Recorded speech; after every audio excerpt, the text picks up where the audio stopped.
आवडलं नाही तुझं अजून? आणि एवढा कसला विचार चाललाय पार झोपून हाताची घडीबिडी घालून? हा बाबा ते कसं आवडणार? मला टेन्शन आहे. टेन्शन कसलं? उद्या शाळेत त्याच्याबद्दल बोलत होता ना बाहेर.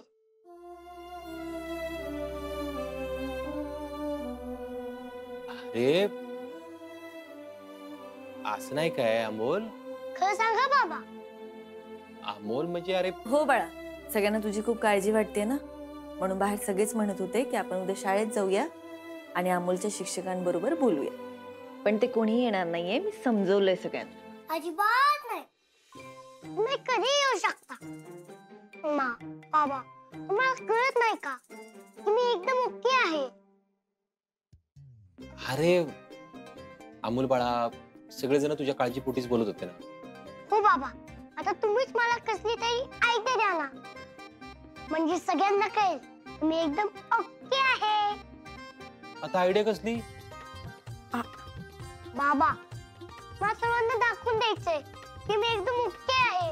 प्लीज तुम्ही आता माझी काळजी करू नका. तुम्ही लवकर विचार करा आणि मला सांगा. मी आलोच. अमोल,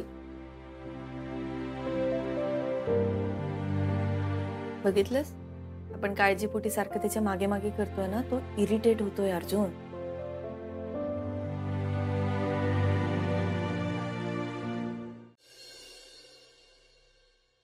रुपाली ताई, हो आज मला लय कंटाळा आलाय.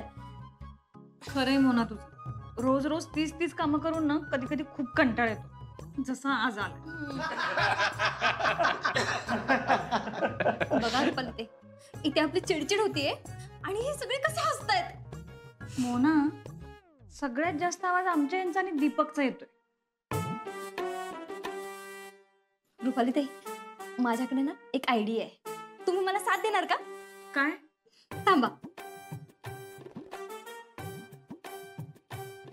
अगं हे काय? चला.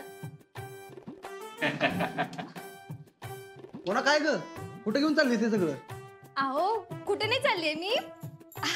आज हे सगळं तुम्हा सर्वांना करायचंय. हो, कांदा लसूण आणि भाजी 15 मिनिटात नीट करून पाहिजे आम्हाला. हा का? अहो मिस्टर माने, काय झालं? अहो थोडी मदत केली तरच कळेल ना की ताटात जेवण येण्याआधी आम्हाला किती कष्ट घ्यावे लागतात ते. पण अरे असू दे मोना, स्वयंपाकच करायचा आहे ना, तर ठीक आहे, आम्ही धडधाकट आहे, आम्ही करतो स्वयंपाक. मी जरा येतो, मला काम आहे. ए स्वप्नील, कुठं चालला? बस तिथं. अगं मोना, तुला सांगतो, जुन्या काळी ना मी शेतात अशा लय पार्ट्यान त्यात स्वयंपाक केलाय. हा, त्याला लय दिवस झाले म्हणा, पण जुन्या आठवण येतात आज झाल्या. आज ना आम्ही स्वयंपाक करतो. हा, आम्ही म्हणजे नक्की कोण कोण? आपण सगळे. बापू, आजोबा. काय झालं? अमोल बाळा, आज आपण सगळ्यांनी स्वयंपाक करायचा आहे.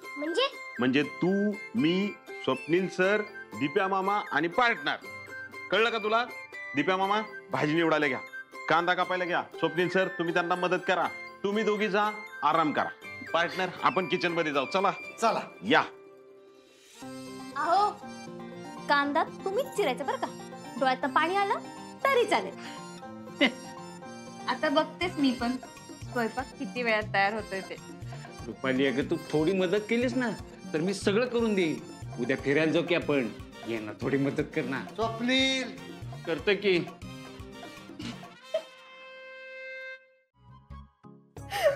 अमोल स्वयंपाकाच्या बाबतीत अगदी तुझ्यावर गेला. अच्छा, काय घरच्यांना देता येणार नाही. कदमांच्या आणि बापूंच्या बिचाऱ्यांच्या गोळ्या चालू आहेत, फुकट वाढतील. हो ना. नाही, काम कर, तू तिथे जाऊन उभा राहा. तो येतोय का नाही ते बघ, मी पटकन दुसरा चहा बनवतो. जा जा. आता तू बनवणार? अर्जुन, हा चहा जर सगळ्यांनी पिलं ना, टोळीने सगळ्यांना उलटवलं.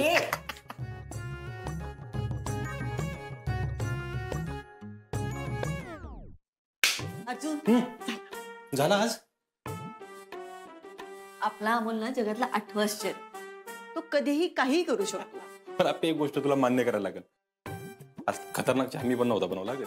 बाद झाला अर्जुन. आता कसा राग येतोय नाकाच्या शेंडेवर? तू त्याच्याविषयी का बोलतोयस असं? नाही मग तुला राग काय लगेच? एक मिनिट थांब. असंच भांडत बसलो ना तर मग चहा बाहेर जाणार नाही. बनव बनव बनव. दिव्या मम्मा, मोमा, मोठी मा. अहो हो भांजे किती मोठ्यानं ओरडताय. अजून नीट झोप पण झाली नाही हो माझी. दीपक मोटर चालू केली का? हो सर करतो. आलोच. तुम्ही आतला आवरून घ्या, मी इथला काही गरज नाही, सगळं आवरून बसले. अरे आम्ही आवरणारच होतो की तू का आवरलं बाळा? अरे अमोल बाळा तू मला सांग काय रे एवढं सगळं का केलंस तू? अहो मी फक्त हेच नाही, ते किचन पण आवडले आणि सगळ्यांचा ते चहा पण बनवला. अरे देवा अमोल बाळा तू कशाला. आजोबा मी तिकडे जाऊन पेपर वाचत होतो, आराम करा. जावा बाबू जावा. अर्जुन, पण तुला एक गोष्ट लक्षात आली आहे का? त्याने हा चहा बनवला कारण त्याला सगळ्यांना सांगायचं की मी एकदम ओके आहे. हे सिद्ध करण्यासाठी त्याने हे सगळं केलंय. आपले कधी कधी मला काय वाटतं माहिती का, आपण त्याला समजून घ्यायला कमी पडतो का? विचार करण्यासारखी गोष्ट आहे अर्जुन. तू लहान आहे रे, कुठलीही गोष्ट मनावर घेऊ शकतो ना पटकन. आपली गोष्टी आपल्यासाठी लहान असतील का, त्याच्यासाठी मोठे? असणारच. बघ ना, सकाळीच उठलाय, सगळं आवरलंय, मग बाहेरचं पण आवरलंय त्यांनी सगळं. अर्जुन किचन स्वच्छ केलंय. नाही, मला काय वाटतं आपण सगळ्यांशी बोलूया आणि सगळ्यांना समजावून सांगूया की त्याच्या आजारपणाचं, त्याची काळजी वाटण्याचं असं अवडंबर करू नका. हां